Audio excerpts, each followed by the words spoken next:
सज्जन जी, नीतीश जी की तो बात कर लेते हैं फिर से कि अब ये उनके लिए क्या, ये एक स्विफ्ट रिटायरमेंट है कि बस स्मूथली आपको एक जाने की जगह मिली, ससम्मान वो मिल रही है, या थोड़ा बहुत रिमोट कंट्रोल उनके हाथ में रहेगा दिल्ली होते हुए भी, या फिर थोड़ी देर पहले किसी ने जिक्र किया था कि शायद हर्ष जी ने किया था कि जिस तरीके से मध्य प्रदेश के जो मुख्यमंत्री उनको एक नई भूमिका मिली, हालांकि वो एक अलग बात थी, एक अलग बात है, पर क्या रोल देख रहे हैं कि बिल्कुल धीरे धीरे धीरे बस वो जैसे सूरज अस्त होता है स्विफ्टली अस्त हो जाएगा, या कुछ रोल दिखेगा उनका राष्ट्रीय राजनीति में भी?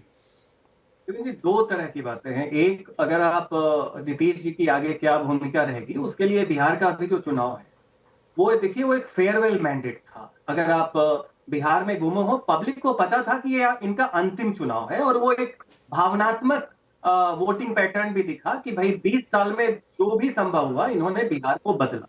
तो एक तो इमोशनल फेयरवेल मैंडेट था, दूसरा सेंस ऑफ ग्रेटिट्यूड भी था। तो कहने का मतलब है कि ये शौक नहीं है जनता के लिए।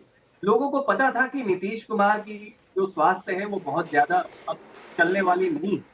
अब रही कि भूमिका क्या रहेगी, गवर्नेंस के पॉइंट ऑफ व्यू से देखिए, नीतीश कुमार जी इस हालत में नहीं है कि वो बहुत ज्यादा इंटरवीन कर पाए। पहली बात तो ये, मुख्यमंत्री रहते हुए भी वो बहुत ज्यादा नहीं कर रहे थे, मोटा मोटी एक दिशा वो तय कर।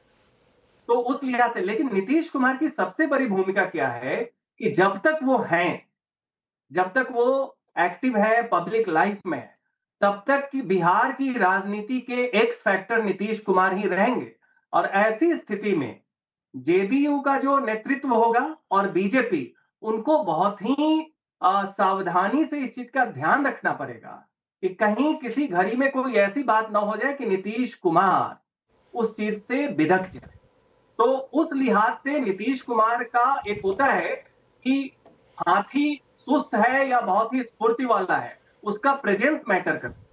तो बिहार की राजनीति में नीतीश कुमार जब तक है तब तक उनका एक प्रभाव रहेगा, लेकिन जो निटी ग्रिटी है ग्रैनुलर लेवल पे, उस लिहाज से नीतीश कुमार के स्वास्थ्य को देखते हुए मान के चलिए रिमोट कंट्रोल जैसी कोई बात नहीं रहेगी। हाँ, एक वीटो हो सकता है अगर उन्हें ऐसा लगे, जैसे मान लीजिए बिहार में शराबबंदी, अब नई सरकार ये तय करती है कि इसे राजस्व का घाटा हो रहा है उसको शुरू कर दें। ऐसी स्थिति में मान के चलिए नीतीश कुमार को राज्यसभा छोड़ के फिर से बिहार में कुछ अप्रत्याशित कदम उठाने में कतई देर नहीं। इतना होश और इतना संज्ञान उनमें है और उनका प्रभाव भी होगा। जी जी सतीश जी, निशांत का जो नाम चल रहा है, तो जरा उनकी बात करें तो निशांत की छवि इस वक्त बिहार में कैसी है? क्या वो उस पटल पे, उस ऊंचाई पे, या उस जगह पर है जहां से आप एक लॉन्च पैड जिसे कहते हैं कि भाई यहां से अब आप सीधे ग्रेविटी को पार कर जाएंगे, या उनके लिए अभी बहुत ही शुरुआत की बात है, अभी उनको अपने पिता के साय से ही निकलने में लंबा वक्त, चिराग ने जैसे एक अच्छी जगह बनाई वहां पर, लेकिन निशांत के लिए अभी क्या रोल बनता है? क्या वो नीतीश की जगह लें? ये तो बहुत लंबी बात हो जाएगी कह जाना, लेकिन कैसे वो आगे बढ़ेंगे? या फिर अब ये जो नया समीकरण बन रहा है उनके लिए कोई बहुत स्वर्णिम भविष्य नहीं दिखता?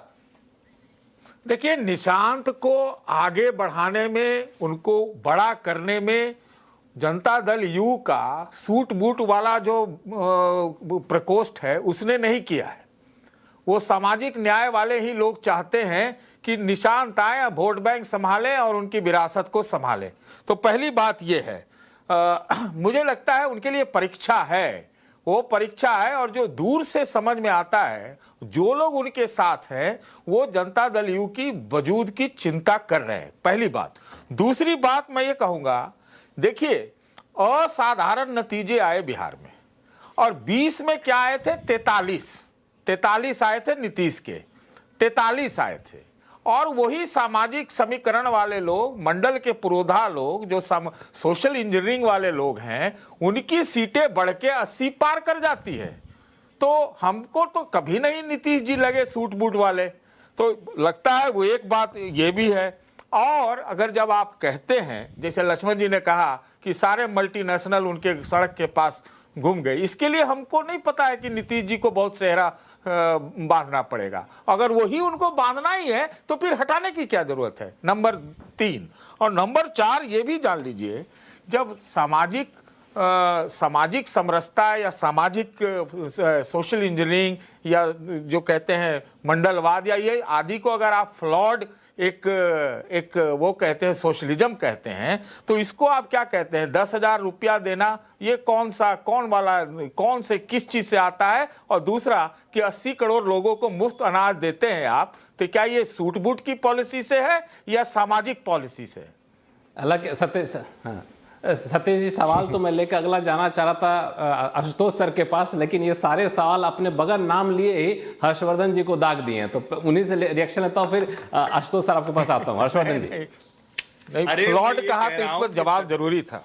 सतीश जी भी, मैंने कहा मैं भी ऐसा कपड़ा पहनता हूँ। सतीश जी भी जो पहने हैं समाजवादी टाइप दिख रहे हैं, बड़ा महंगा महंगा सब कपड़ा पहने हैं। तो बिहार हमसे ज्यादा आप दिख रहे हैं, इसको समझिए। अरे आप हमसे ज्यादा दिख रहे हैं। मूल आप तो ऐसा कपड़ा पहने हुए हैं जो आज कपड़ों पर हो तो आप सेकुलर भी दिख रहे हैं। तो असली मसला वही है कि क्या बिहार में जिस तरह की लाइफस्टाइल दिल्ली, मुंबई या बड़े शहरों में या उत्तर प्रदेश के जो बड़े शहर हैं, उस तरह की लाइफस्टाइल वहां मिलेगी क्या? और वो लाइफस्टाइल कैसे मिलेगी? दो ही तरीके हैं। एक तरीका यह है कि आप बड़े उद्योग लेके आए और वहां के लोगों का माइंडसेट भी साथ में बदले। दोनों मतलब एक दूसरे के पूरक हैं, ये कोई प्रतिस्पर्धी या उनके बीच में कंपटीशन नहीं। और मेरा ये मानना है कि जब सामाजिक न्याय हम लोग कहते हैं तो भाई सामाजिक न्याय तभी होगा हर जाति के लोगों को आर्थिक आधार पर उठने का अवसर मिले। ये नहीं हो सकता है कि आप सामाजिक न्याय मतलब लाठी देना कहें, सामाजिक न्याय मतलब लड़ना कहें। हो सकता है कभी आपको जरूरत पड़े तो लड़ना भी चाहिए, लेकिन आज के समय में सामाजिक न्याय की स्थिति सब बेहतर हो उसके लिए, और बिहार उसका माइंडसेट बना चुका। आप लगातार चुनाव परिणामों को देखिए तो उस तरफ वो बढ़ रहा है। उसमें बड़ी भूमिका जो लोग बड़ा वर्ग 20 साल 30 साल पहले बाहर निकला उसकी रही है, वो बड़ी भूमिका, इसको आप मानिए। तो सतीश सर, आपको कुछ हद तक जवाब मिल गया। यहाँ पे एक सवाल लेता हूँ आशुतोष सर से, फिर ब्रेक पे जाएंगे। आशुतोष सर, अरे मैंने कहा जब वो बात सुन लीजिए, एक लाइन बोल देने दीजिए। अब दुरुस्त आए हैं हर्षवर्धन जी, जब दोनों के मिश्रण की बात कर रहे हैं। मैं भी यही कहना चाहता था। अब ठीक है,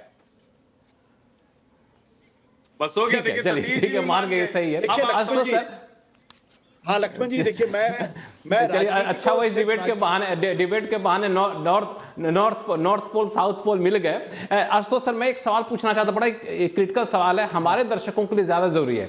जो अभी इन्होंने कहा, सज्जन जी ने कहा कि मान लिया जाए भाजपा ये तय करती है कि बिहार में शराबबंदी के कानून को व्यवहारिक बनाया जाए, व्यवहारिक बनाने के नाम पे थोड़ी सी ढील देती है, तो नीतीश कुमार अड़ जाएंगे, कहेंगे नहीं जी ऐसा तो नहीं होने देंगे, हम फिर बिहार में जाकर वीटो करेंगे। क्या बिहार से निकलने के बाद नीतीश कुमार इस तरह का वीटो यूज कर सकते हैं क्या? देखिए लक्ष्मण जी, भारतीय जनता पार्टी आएगी तो ये जो जिसे कहते हैं ना कि शराबबंदी, ये हटेगी और इसको हटना भी चाहिए। ये हमारे ख्याल से अब दुनिया में कहीं कामयाब नहीं हुआ है, खामखा इसको लगाया गया, इसकी वजह से पैरेलल इकोनॉमी वहां क्रिएट हो गई है। और कौन परेशान हुआ है? दलित, पिछड़े, जो सबसे कमजोर तबका है वही जेल जा रहा, कोई नहीं जा रहा। आप बिहार के पटना के अंदर आप बैठे रहिए, आपको आधे घंटे के अंदर आपको कौन सी ब्रांड की शराब चाहिए आपको मिल जाएगी। लेकिन मैं एक चीज जो मैं हर्षवर्धन जी से मैं थोड़ा सा असहमत होते हुए मैं एक बात कहना चाहूंगा। मैं राजनीति को सिर्फ राजनीति के हिसाब से नहीं देखता, मैं राजनीति को सामाजिक आंदोलन के हिसाब से भी देखता हूं। फ्रेंच रिवॉल्यूशन हुआ था 1789 में, और उसके बाद वहां पे 10 साल तक रक्तपात हुआ, उसके बाद वहां पे राजशाही लौटी। लेकिन फ्रेंच रिवॉल्यूशन ने जो इक्वालिटी लिबर्टी का जो कॉन्सेप्ट, इक्वालिटी लिबर्टी फ्रेटर्निटी का जो कॉन्सेप्ट दिया, वो आने वाले 100 साल के बाद पूरी दुनिया के लिए एक मार्गदर्शन बना। लालू प्रसाद यादव की आप लाख आलोचना कर लीजिए, लेकिन लालू प्रसाद यादव ने बिहार के अति सामंतवादी समाज के अंदर जो दलितों पिछड़ों की जो क्रांति को आवाज दी, जो बुलंद आवाज दी है, उसको शायद हम और आप बैठ के नहीं समझ सकते हैं। इसलिए क्योंकि जिनको खाट पर बैठने की इजाजत नहीं थी, जिनको वहां से निकलते समय जिनको अत्याचार होता था, उसको आवाज दी लालू प्रसाद यादव ने। आप भले उसको गुंडा राज के लिए, जंगल राज कह लीजिए, इतिहास में लालू प्रसाद यादव का उस तरीके से आकलन नहीं होगा। लालू प्रसाद यादव को मैं भारत की राजनीति में एक बड़े क्रांति दूत के तौर पर देखता हूं। मैं जानता हूं कि जो बात मैं कह रहा हूं ये लोगों को पसंद नहीं आती, लेकिन अगर लालू प्रसाद यादव ने आक्रामकता के साथ दलितों पिछड़ों के पक्ष में अगर आवाज नहीं उठाई होती, तो शायद बिहार के अंदर आज जो हालत है उससे बदतर स्थिति होती। और जहां तक विकास की बात है, बिहार में आज भी पर कैपिटा इनकम 843 रुपए है। दुनिया हिंदुस्तान के हर कोने में एयरपोर्ट बन गए। बिहार में कब बना? पटना में कब एयरपोर्ट बना? शानदार एयरपोर्ट, आप देख लीजिए उसको। तो नीतीश कुमार ने बिहार को निराश किया है। जो सामाजिक आंदोलन की लड़ाई, सामाजिक न्याय की लड़ाई जिसको बुलंदी पर लेके जाना चाहिए था, उन्होंने वहां पे जो है एक तरीके से समझौता किया सिर्फ अपनी कुर्सी को बचाए रखने के लिए।